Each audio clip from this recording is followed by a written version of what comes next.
அஸ்ஸலாமு அலைக்கும் வரஹ்மத்துல்லாஹி வபரகாத்துஹு. அளவற்ற அருளாளனும் நிகரற்ற அன்புடையோனும் ஆகிய அல்லாஹ்வின் திருப்பெயரால் ஆரம்பம் செய்கிறேன்.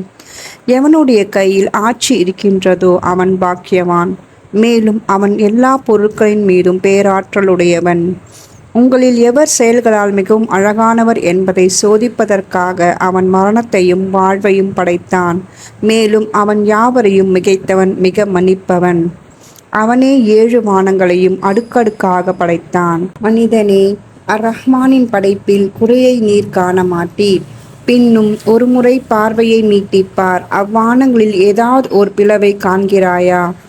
பின்னர் இருமுறை உன் பார்வையை நீட்டிப்பார். உன் பார்வை களைத்து மழுங்கி சிறுமையடைந்து உன்னிடம் திரும்பும். அன்றியும் திட்டமாக நாமே பூமிக்கு சமீபமாக இருக்கும் வானத்தை நட்சத்திர விளக்குகளை கொண்டு அலங்கரித்திருக்கின்றோம். இன்னும் அவற்றை ஷைத்தான்களை வெருட்டும் எரி கற்களாகவும் நாம் ஆக்கினோம். அன்றியும் அவர்களுக்காக கொழுந்துவிட்டெரியும் நரக நெருப்பின் வேதனையை சித்தம் செய்திருக்கின்றோம்.